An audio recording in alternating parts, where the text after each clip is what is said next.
Perkenalkan, nama saya Erin Septiaryana dari kelas 12 AKL 2 nomor absen 5. Di sini saya akan bercerita tentang pelanggaran hak asasi manusia atau HAM yang berada di Indonesia. Yang pertama, saya akan menjelaskan tentang pengertian HAM atau hak asasi manusia. Jadi, hak asasi manusia adalah hak dasar atau hak pokok milik manusia sejak lahir sebagai anugerah dari Tuhan Yang Maha Esa. HAM merupakan hak dasar yang melekat dan sifatnya universal. Jadi, HAM bisa berlaku di mana saja, untuk siapa saja, dan kapan saja. Hak asasi manusia dibagi menjadi 3, yaitu hak dasar atau hak pokok, hak manusia sejak lahir, dan anugerah dari Tuhan Yang Maha Esa. Pasal 1 angka 1 Undang-Undang Nomor 39 Tahun 1999 tentang hak asasi manusia, yakni seperangkat hak setiap individu. Hak ini wajib dihormati, dilindungi oleh negara, hukum, dan perlindungan harkat martabat manusia. Pasal di atas juga membahas kasus pelanggaran yang diakibatkan karena seseorang, kelompok, termasuk aparat negara. Pelanggaran HAM ini bisa terjadi karena sengaja maupun tidak disengaja. Secara hukum bermaksud untuk membatasi peran hak individu maupun hak kelompok. Pelanggaran HAM yang ada di Indonesia. Pelanggaran HAM sering terjadi dalam kehidupan sehari-hari. Contohnya kasusnya yaitu kasus pembunuhan, pemerkosaan, penculikan, pengeroyokan, sampai pelecehan. Berdasarkan bentuk pelanggaran HAM dibagi menjadi 2, yaitu diskriminasi dan penyiksaan. Kasus pelanggaran HAM yang ada di Indonesia. Kasus ini terjadi karena manusia memiliki 2 sisi baik, sementara yang lain memiliki sisi jahat. Keinginan jahat ini membuat manusia melakukan pelanggaran HAM. Pelanggaran HAM bisa juga menjadi karena interaksi antara pemerintah dan masyarakat sendiri. Contoh kasus pelanggaran HAM pencemaran air laut timur dan kasus pembakaran hutan di Jambi dan Riau.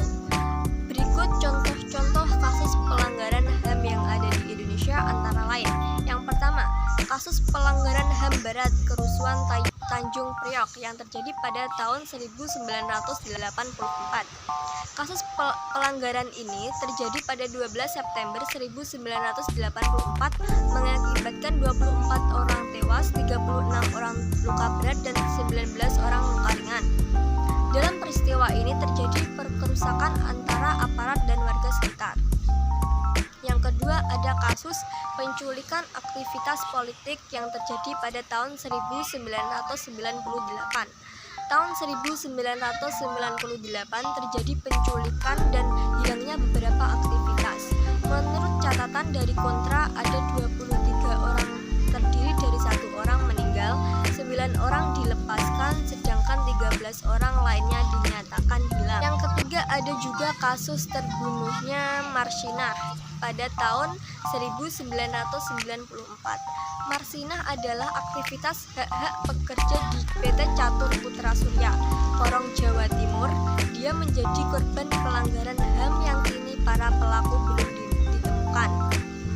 Ada juga kasus Dayak dan Madura yang terjadi pada tahun 2000. Konflik terjadi karena bentrokan antara suku Dayak dan Madura sehingga terjadi pertikaian etnis. Tersebut, pertikaian ini menjadi banyak korban jiwa dari kedua belah pihak. Ada juga contoh pelanggaran HAM yang ada di lingkungan keluarga. Yang pertama adalah orang tua yang menyiksa, menganiaya, dan membunuh anaknya sendiri. Yang kedua, ada anak yang melawan dan menganiaya orang tua atau keluarga. Yang ketiga, orang tua yang memaksa keinginan anaknya seperti dimaksa menikah, bekerja, dipaksa juga untuk mencari jodoh. Yang keempat, ada juga anggota keluarga yang menyiksa asisten rumah tangganya sendiri dengan seenak-enaknya. Ada juga contoh kasus pelanggaran HAM yang terjadi di sekolah. Di antaranya, yang pertama, pelajar menghina pelajar lain. Yang kedua, tawuran pelajar antar sekolah yang menewaskan korban. Yang ketiga, adanya kasus siswa menganiaya siswa lain. Yang keempat, ada juga contoh pelanggaran HAM yang ada di lingkungan masyarakat. Contohnya yang satu, pertikaian antar kelompok orang atau suku karena konflik yang terjadi di antara sosial. Yang kedua ada masyarakat main hakim sendiri pada pencuri. Yang ketiga, masyarakat merusak fasilitas umum karena kecewa dengan kebijakan pemerintah.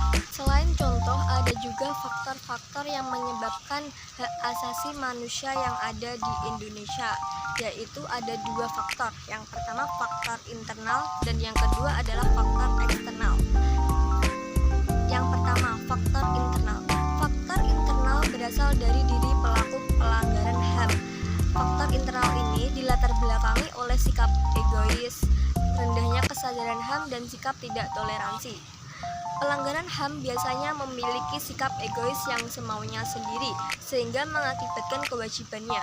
Pelaku memakai segala cara supaya hak terpenuhnya sampai melanggar hak orang lain. Selain itu, pelanggar HAM akan berbuat seenaknya dan melakukan penyimpangan. Sikap tidak toleran ini menyebabkan diskriminasi pada orang lain. Yang kedua, ada faktor eksternal. Faktor ini berada di luar manusia namun mengubah individu atau kelompok melakukan pelanggaran HAM. Faktor ini disebabkan oleh penyalahgunaan kekuasaan, tidak tegasnya aparat penegak hukum, penyalahgunaan teknologi, dan kesenjangan sosial dan ekonomi yang sangat tinggi. Sekian cerita tentang pelanggaran hak asasi yang ada di Indonesia. Sekian, terima kasih. Apabila ada kesalahan kata, mohon untuk dimaafkan. Wassalamualaikum warahmatullahi wabarakatuh.